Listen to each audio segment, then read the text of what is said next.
जैव ईंधन को इंग्लिश में बायोफ्यूल्स कहते हैं। कोई इंग्लिश वाले भी है क्या? तो इंग्लिश वाले होंगे तो बोलिएगा, इंग्लिश का भी पीडीएफ दे दूंगा, ठीक है। देखेंगे अब ये करंट का टॉपिक है, चर्चा में रहा है, क्यों चर्चा में रहा इस पे जरा हम लोग बात करेंगे, ठीक है। मेंस के लिए बहुत इंपॉर्टेंट टॉपिक है ये, ठीक है। तो चलते हैं देखते हैं यहाँ पे, ठीक है।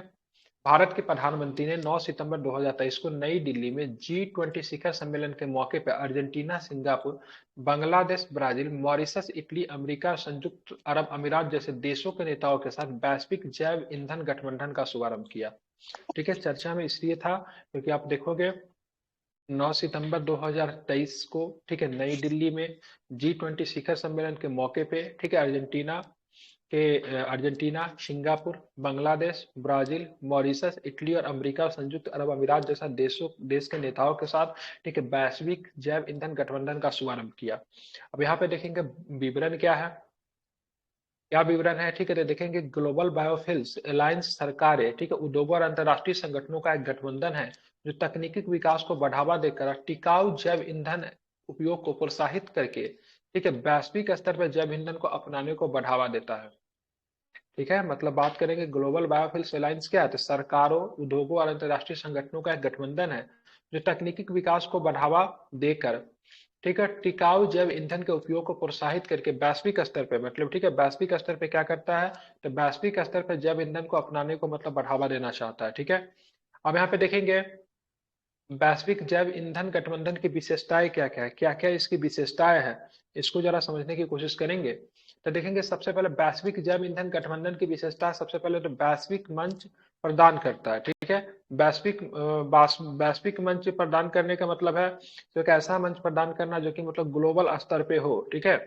गठबंधन एक केंद्रीय ज्ञान भंडार है और विशेषज्ञों को केंद्र के रूप में, ठीक है, काम करेगा, जिससे ये उत्प्रेरक मंच के रूप में कार्य किया जाएगा, जिसका उद्देश्य जैव ईंधन की उन्नति और, ठीक है, व्यापक रूप से अपनाने के लिए अंतर्राष्ट्रीय सहयोग को मतलब प्रोत्साहन करना, ठीक है। ये हो गया। तो ये सबसे पहले लिखेंगे वैश्विक जैव ईंधन गठबंधन की विशेषताएं की बात करेंगे, तो प्रथम विशेषता आप इसको लिखना है, इसको अंडरलाइन करके ये टॉपिक को लिखना है, ठीक है। आप चलिए जैव ईंधन के उत्पादन को बढ़ावा देना, दूसरा क्या है, तो जैव ईंधन के उत्पादन को बढ़ावा देता है। इसका उद्देश्य जैव ईंधन के विकास और तैनाती को बढ़ावा देने के लिए जैव ईंधन के सबसे बड़े उत्पादकों और उपभोक्ताओं को मतलब क्या करना है, एक साथ लाना है, ठीक है। जो जैव ईंधन के सबसे बड़ा उत्पादक है और जो सबसे बड़ा उपभोक्ता है, उपभोक्ता कहने का मतलब जो कि जैव ईंधन को खर्च करते हैं और जो जैव ईंधन को उपज करते हैं उनको उत्पादक कहेंगे, ठीक है, ध्यान में रखेंगे। अब जैव ईंधन के लिए एक मानक निर्धारित करना, जब विभिन्न हितधारकों की भागीदारी सुनिश्चित करके मजबूत मानक और, ठीक है, प्रमाणन स्थापित करने का भी प्रयास करता है, ठीक है, ध्यान में रखेंगे। जैव ईंधन गठबंधन के सदस्य कौन कौन है, तो अब तक 19 देशों और 12 अंतर्राष्ट्रीय संगठनों ने अपनी रुचि दिखाई है, जीबीए का सदस्य बनने के लिए सहमति व्यक्त की है, ठीक है। ग्लोबल बायो अलायंस, जिसको हम लोग क्या बोलते हैं, ग्लोबल बायो अलायंस कहते हैं, जिसको जैव ईंधन गठबंधन, ठीक है, ध्यान में रखेंगे, संक्षेप में इसका जीबीआई है, जिसमें 19 देशों और 12 अंतर्राष्ट्रीय संगठन ने अपनी रुचि दिखाई है इसमें सदस्यता बनने के लिए। अब यहाँ पे देखेंगे जैव ईंधन के गठबंधन का जीबीए का महत्व क्या था। दो तरह के ऊर्जा का स्रोत होते हैं, एक होते हैं नवीकरणीय होते हैं, दूसरा जो होते हैं अनवीकरणीय होते हैं। नवीकरणीय ऊर्जा का स्रोत जो होता है क्या होता है, सीमित होता है, क्या होता है, सॉरी उल्टा बता दी, अनवीकरणीय ऊर्जा का स्रोत जो होता है सीमित होता है, जो कि एक बार जाके समाप्त हो जाता है, कोयला हो गया, पेट्रोलियम हो गया, सारे के सारे अनवीकरणीय ऊर्जा का स्रोत है। जबकि नवीकरणीय ऊर्जा के स्रोत जो होते हैं बहुत कुछ है, जैसे सौर ऊर्जा आप लोग प्राप्त करते हैं, ठीक है, हवा से जो ऊर्जा प्राप्त होती है, सारे के सारे, ठीक है, नवीकरणीय ऊर्जा के स्रोत है। नवीकरणीय ऊर्जा के लिए अंतर्राष्ट्रीय सहयोग, ठीक है, जीबीए जिसे अंतर्राष्ट्रीय ऊर्जा एजेंसी, अंतर्राष्ट्रीय नागरिक उड्डयन संगठन, ठीक है, विश्व एलपीजी एसोसिएशन, ठीक है, विश्व आर्थिक मंच इत्यादि जैसे विभिन्न क्षेत्रीय और वैश्विक संगठनों को द्वारा समर्थित किया गया सहयोग पे ध्यान केंद्रित करेगा, जिससे प्रौद्योगिकी और उपकरण निर्यात करके भारतीय उद्योगों को अतिरिक्त अवसर मतलब प्रदान किए जाएंगे, ठीक है, ध्यान रखना। ये जैव ईंधन भारतीय पहल का समर्थन भी करता है। यह भारत में चल रहे पीएम जीवन योजना, गोवर्धन योजना, ठीक है, और सतत जैसे, ठीक है, जैव ईंधन कार्यक्रम को भी बढ़ावा देगा, जिससे किसानों की आय में वृद्धि सुनिश्चित होगी, अर्थव्यवस्था में अधिक नौकरियां पैदा होगी, भारतीय परिस्थिति तंत्र का समग्र एवं सर्वांगीण विकास को मतलब क्या करेगा, सुनिश्चित करेगा। अब यहाँ पे देखते हैं ठीक है, आर्थिक गतिविधि को भी बढ़ावा देना इसमें शामिल है। ठीक है, 2022 में वैश्विक इथेनॉल बाजार का मूल्य लगभग 100 बिलियन अमेरिकी डॉलर था। ठीक है, कितना था? 100 बिलियन अमेरिकन डॉलर। 100 बिलियन अमेरिकी डॉलर था, जो कई अनुमानों से, ठीक है, 2032 तक 5% से अधिक की चक्रवृद्धि वार्षिक वृद्धि दर की भविष्यवाणी की थी। इसके अलावा बाद 2032 तक, ठीक है, इसे 162 बिलियन अमेरिकी डॉलर को पार करने की भी उम्मीद बताई जा रही है। किसका? एथेनॉल बाजार का। उसके बाद नेट जीरो का लक्ष्य हासिल करने में मदद करेगा। ठीक है, अब नेट जीरो क्या है? Net zero carbon. ठीक है, नेट जीरो कार्बन, आईईए के अनुसार नेट जीरो के लक्ष्यों के कारण 2025 तक जैव ईंधन की वृद्धि क्षमता लगभग 3.5 से 5 गुना है, जिसके भारत के लिए एक बड़ा अवसर प्रदान करेगा। भारत नेट जीरो कार्बन की बात करें कब तक मुक्त होगा? तो 2070 तक। कब तक? 50। हाँ 2070। भारत जी। 2070 तक। ठीक है, ध्यान में रखेंगे। हम्म, यह कदम बायो एथेनॉल के क्षेत्र में भारत की चल रही पहलों जैसे 2025 तक पेट्रोल में 20% का एथेनॉल मिश्रण इत्यादि का अनुरूपण है। ठीक है, भारत में 2025 तक, ठीक है, 20% एथेनॉल को मिश्रण पेट्रोल में एथेनॉल का मिश्रण स्थापित करने का लक्ष्य रखा, उसको भी आगे मदद करेगा। ठीक है, आगे की राह क्या है? तो सबसे पहले देखिए, जीव ईंधन, जैव ईंधन होता क्या है? बेसिक प्रश्न ये भी बनता है। तो देखिए, जैव ईंधन बायोमास जैसे शैवाल, पौधों की सामग्री, पशु और घरेलू अपशिष्ट, साथ ही कृषि और औद्योगिक जैसे अपशिष्ट से प्राप्त ईंधन है। जैसे घर घर गांव देहात में आपने गोबर गैस देखा होगा। गोबर गैस का एंटीसेप्टिक क्या बोलते हैं, गोबर गैस का सेप्टिक टैंक आपने देखा होगा, जिसमें गोबर जाके डाल देते हैं, हरा घास भूसा जाके डाल देते हैं, पेड़ के टहनी जाके डाल देते हैं, जो कि कुछ समय के बाद क्या होता है, एनर्जी के रूप में कन्वर्ट हो जाता है। तो वो भी एक प्रकार का जैव ईंधन का प्रकार है। जैव ईंधन बायोमास से सीधे परिवर्तन तरल ईंधन है। जैव ईंधन को कभी कभी, ठीक है, नवीकरणीय ऊर्जा स्रोत भी माना जाता है, क्योंकि जैव ईंधन के उत्पादन के लिए फीड स्टॉक के जल्दी से जल्दी पूरा किया जा सकता है। ठीक है, ध्यान में रखें, है। जैव ईंधन क्या है? तो नवीकरणीय ऊर्जा स्रोत भी, ठीक है। ठीक है, इसको आपको ध्यान में रखना है। ठीक है, अब यहाँ पे देखिए, नवीकरणीय अनवीकरणीय तो समझते हैं, बचपन में बहुत सारे नवीकरणीय ऊर्जा स्रोत के एग्जाम्पल पढ़ा होगा, जैसे सोलर एनर्जी, विंड एनर्जी, ठीक है, हाइड्रो इलेक्ट्रिसिटी, ठीक है, भूमि तापीय ऊर्जा, ये सब नवीकरणीय ऊर्जा स्रोत है, जिसका असीमित है, जल्दी समाप्त नहीं होने वाला। ठीक है, फ्यूचर इसी पे है। और ये दूसरी बात, ये प्रदूषण भी नहीं करता है। अनवीकरणीय ऊर्जा स्रोत में क्या होगा? कोयला हो जाएगा, पेट्रोलियम हो जाएगा, ये सारे के सारे किसमें आएंगे? और नवकरणीय। अनवीकरणीय में। ठीक है, ध्यान रखेंगे। जी। आमतौर पर जैव ईंधन ठोस, तरल या गैसीय में वर्गीकृत किया जा सकता है। आप देखेंगे ठोस जैव ईंधन में क्या क्या शामिल है? तो लकड़ी, सूखे पौधे की सामग्री और खाद शामिल है। तरल जैव ईंधन में बायो एथेनॉल और बायोडीजल शामिल है। गैसीय जैव ईंधन में बायोगैस शामिल है। ठीक है, इस सारे के सारे जैव ईंधन को आप लोग तीन भागों में बांट सकते हैं। एक ठोस होता है, एक तरल होता है, एक गैसीय में आप वर्गीकृत कर सकते हैं। ठीक है, ठोस जैव ईंधन में लकड़ी, सूखे पौधे की सामग्री और खाद शामिल है। तरल जैव ईंधन में बायो एथेनॉल और बायोडीजल शामिल है। ठीक है, जबकि गैसीय जैव ईंधन में बायोगैस शामिल है। ठीक है, अब यहाँ पे देखिए कैसे फर्स्ट जनरेशन में आप लोगों ने देखा किस तरीके से, मतलब, ठीक है, इस तरीके से था। सेकेंड जनरेशन और थर्ड जनरेशन में देखिए ग्लोबल, क्या नाम है, एक ग्लोबल बायोगैस के रूप में ये आपका फिगर बनाया हुआ है। जैव ईंधन का आप देखेंगे तो मतलब उत्पादन किस तरीके से होता है। पहला में क्रॉप होता है। ठीक है, पहला में क्रॉप, जैसे शुगर हो गया या फिर शुगर कैन हो गया, उसको मतलब फर्मिटेशन करेंगे, फिर प्यूरिफिकेशन होगा, फिर उससे इथेनॉल बनेगा। इथेनॉल को किसमें मेल्ट कर देंगे? तो इथेनॉल को आप क्या करेंगे? पेट्रोलियम में मेल्ट कर देंगे। ठीक है, इधर से मतलब मान लीजिए पेट्रोलियम जा रहा है, इधर से इथेनॉल जा रहा है। ठीक है, पेट्रोलियम से मतलब मेल्ट करेंगे, उसका ट्रांसपोर्ट होगा, ट्रांसपोर्ट ट्रक से होगा। ठीक है, ट्रक से कहाँ पे पहुंचेगा? तब पेट्रोल का जो स्टेशन जो होता है, जहाँ स्टेशन। पे हम लोग पेट्रोल लेते हैं, वहां पे जाके पहुंचेगा। ठीक है, तो इस तरीके से इंपॉर्टेंट हो सकता है। ये चित्र को बना लीजिएगा। ठीक है, ये चित्र को मत बनाइएगा। यहाँ पे लिखिए जैव ईंधन का उत्पादन किस प्रकार से होता है, सॉरी। ठीक है, ध्यान में रखेंगे। ठीक है, इथेनॉल का सम्मिश्रण, ठीक है, ध्यान में रखिएगा। इथेनॉल एक जैव ईंधन का बहुत अच्छा एग्जांपल है। इथेनॉल का सम्मिश्रण किस प्रकार से होता है, इस फिगर को आप लोग क्या कीजिएगा? बना लीजिएगा। ठीक है, एक हम्म, संभावित जैव ईंधन के रूप में इथेनॉल, ठीक है, C2H5OH कई उद्योगों में अनुप्रयोग के साथ हाइड्रोकार्बन यौगिक है। हालांकि जैव ईंधन के रूप में इसकी दक्षता बहुत अधिक है। ठीक है, तो कहाँ से हो रहा था? ये देख रहे हैं, पौधा से प्राप्त हो रहा है, अंतिम में जाके हमको पेट्रोल स्टेशन पे आपको पेट्रोल में आपको देखने को मिल रहा है। भारत इसमें बहुत अच्छी अग्रसर है, और भारत ने 2025 तक पेट्रोलियम में 20% एथेनॉल मिलाने का लक्ष्य भी मतलब क्या किया है? निर्धारित किया। तो ये पिक्चर बना लीजिएगा, इसको छोड़ दीजिएगा, ये मत बनाइएगा। ठीक है, जैव ईंधन के रूप में एथेनॉल का क्या महत्व है? ठीक है, बहुत इंपॉर्टेंट प्रश्न। देखेंगे सबसे पहले स्वच्छ ऊर्जा उत्पादन है। एथेनॉल को गैसोलीन के साथ मिलाने से एथेनॉल के ऑक्सीजन के युक्त गुण के कारण ईंधन में ऑक्टेन संख्या बढ़ जाती है और कुशल दहन प्राप्त होता है, जिससे अपेक्षाकृत अधिक ऊर्जा होती है और कम CO2 मतलब क्या होता है उत्सर्जित होता है। इसीलिए विश्व स्तर पर इसे एक व्यवहार्य और कुशल ऊर्जा स्रोत माना जाता है और इसे गैसोलीन के साथ मिश्रित भी किया जाता है। ठीक है।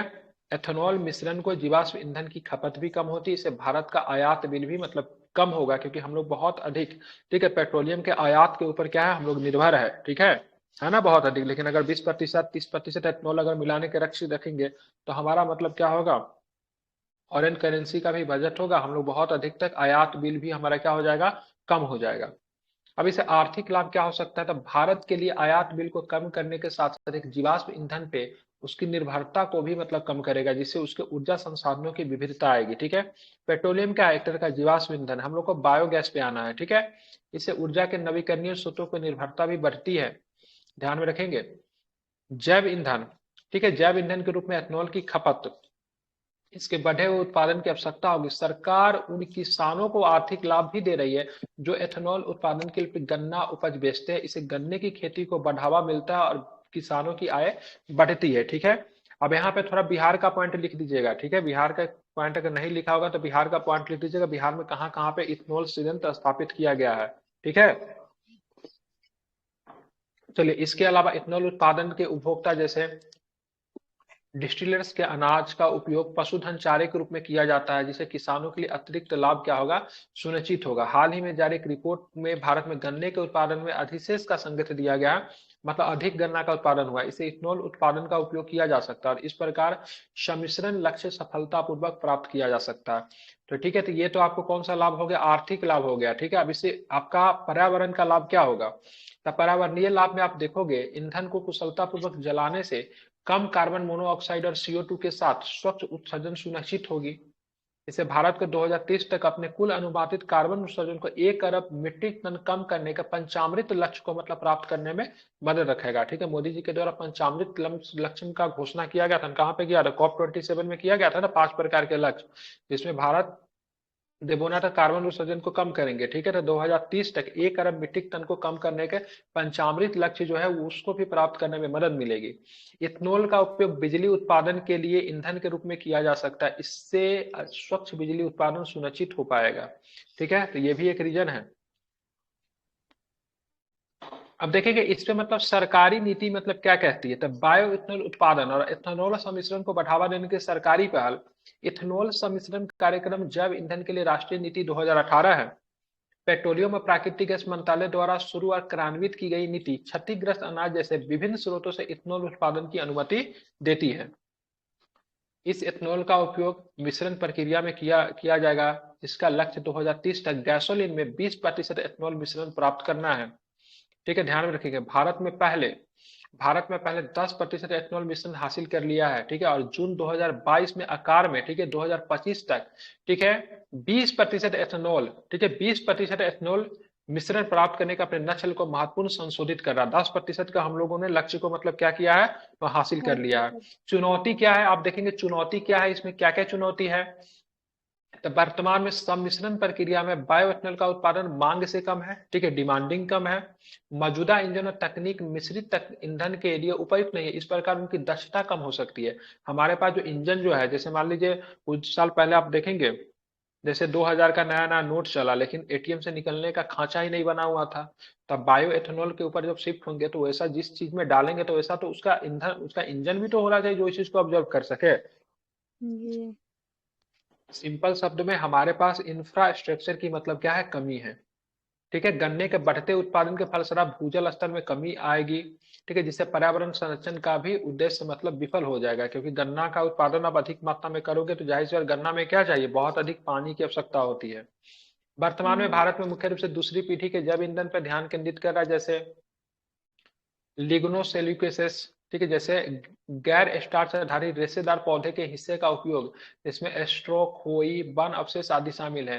इसके अलावा जेट्रोफा, ये बहुत इंपॉर्टेंट है, जेट्रोफा और पोंगेमिया जैसी फसलों का उपयोग भी बायोडीजल के उत्पादन में किया जाता है। ठीक है, यहाँ से कल BPSC ने बिहार क्या बोलते हैं आपका दरोगा वाले ने प्रश्न भी पूछा था जेट्रोफा को लेकर, देखा होगा आप लोगों ने। जी।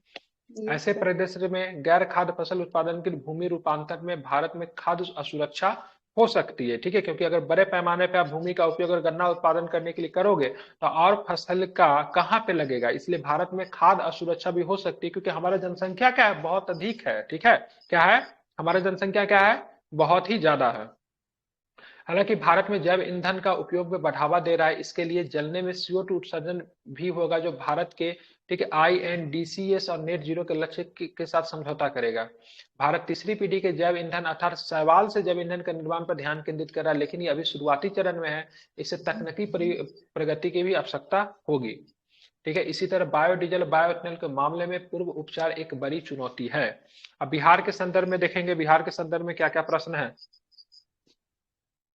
नेशनल की बातें लिख दी, अब बिहार के संदर्भ में देखेंगे, ठीक है। बिहार में जैव ईंधन उत्पादन नीति 2023 आई थी, नेशनल वाला 2018 है, ठीक है, ध्यान में रखेंगे, ठीक है। जैव ईंधन के लिए राष्ट्रीय नीति 2018, बिहार में कब है, बिहार में कब है, 2023। 2023। बिहार जैव ईंधन प्रोत्साहन नीति 2023 का लक्ष्य निम्नलिखित उद्देश्यों को प्राप्त करना है, क्या है, तो ये जैव ईंधन की राष्ट्रीय नीति 2018 के लिए सहायता और इनपुट प्रदान करेगा, ठीक है, मतलब भारत ने जो लक्ष्य जो रखा है 2018 वाला, उसको मतलब पूरा करने की कोशिश मतलब करेगा, ठीक है, उसमें हेल्प करेगा। बिहार में ईंधन ग्रेड स्टैंड अलोन नए हरित क्षेत्र इथेनॉल और EBG विनिर्माण इकाइयों का निवेश को बढ़ावा देना और प्रोत्साहित करना। यह बिहार के किसानों को रोजगार के अवसर प्रदान करता, नए इथेनॉल और CBG उद्योगों की स्थापना के माध्यम से उनके लिए अतिरिक्त रोजगार के अवसर पैदा करता है। उदाहरण पर भारत का पहला अनाज आधारित इथेनॉल संयंत्र पूर्णिया में स्थापित किया गया, इंपोर्टेंट है, ध्यान में रखिए, कहाँ पे किया गया, बिहार में। पूर्णिया भारत जिला। का पहला अनाज आधारित इथेनॉल संयंत्र पूर्णिया में स्थापित किया गया, ठीक है। बिहार कृषि क्षेत्र में प्रचंड बेरोजगारी को मतलब कम करना, ये भी मतलब क्या है, इसका उद्देश्य है।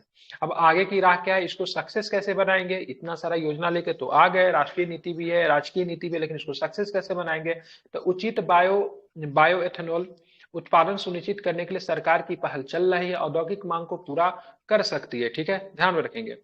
फ्लेक्स फ्यूल वाहनों के क्षेत्र में नई तकनीक का विकास किया जाना चाहिए, जैसे जैव ईंधन के साथ प्रभावी ढंग से काम कर सके, ठीक है। गन्ना उत्पादन पर ध्यान केंद्रित करने के बजाय अन्य व्यवहार, ठीक है, एथेनॉल उत्पादन के विधियों पर भी व्यापार करना चाहिए, क्योंकि केवल गन्ना से एथेनॉल नहीं हो सकता, और भी माध्यम है। जैव ईंधन के पूर्व उपचार से अधिक अनुसंधान, ठीक है, प्रगति को बढ़ावा दिया जाना चाहिए ताकि उनकी क्षमता बढ़ाई जा सके, ठीक है। कार्बन पृथक्करण तंत्र के क्षेत्र में अनुसंधान एवं विकास की आवश्यकता है ताकि जैव ईंधन को CO2 उत्सर्जन की जांच की जा सके, ठीक है। तो ये प्रश्न जो था आपका क्या था, जैव ईंधन को लेके था, ठीक है। सर जैव ईंधन क्या है, बहुत ही अभी चर्चा में विषय है, ठीक है, ये आपका GS पेपर इसमें पूछेगा, 2 में आई थिंक पूछेगा ये, ठीक है। हम्म। ये टॉपिक था। अब इसको क्या करना है, थोड़ा सा इसमें अपना से जो भी आप इतना बढ़िया कर सकते हैं इसको लिखिए, ठीक है। हम देखते हैं इस पे और भी कुछ अगर नोट्स वगैरह मिलेगा तो कर देंगे। लिख के इसको सबमिट कीजिए, नोट्स बना बना के रखते जाइए ताकि अंतिम समय में हेल्प मिलेगा, ठीक है। और जैव ईंधन, जैविक वैश्विक जैव ईंधन गठबंधन और जैव ईंधन के ऊपर कल बोलने के लिए बोलेंगे, तो कुछ कुछ चीजें आपको बोलिएगा, जैसे इसका विवरण क्या है, क्या होता है, कैसे इसका प्रासंगिकता है, इसका प्रयोग कैसे कर सकते हैं, ठीक है। भारत सरकार इसके लिए कौन सी नीति लेकर आई, बिहार सरकार की कौन सी नीति है, ठीक है, आगे चल के मतलब कैसे इसका प्रयोग करेंगे, इन सारे चीजों के ऊपर हम लोग बात मतलब करेंगे, ठीक है, ध्यान में रखेंगे। इसकी विशेषता सर क्या है, वैश्विक मतलब थोड़ा समझा दीजिए तो वैश्विक वैश्विक मतलब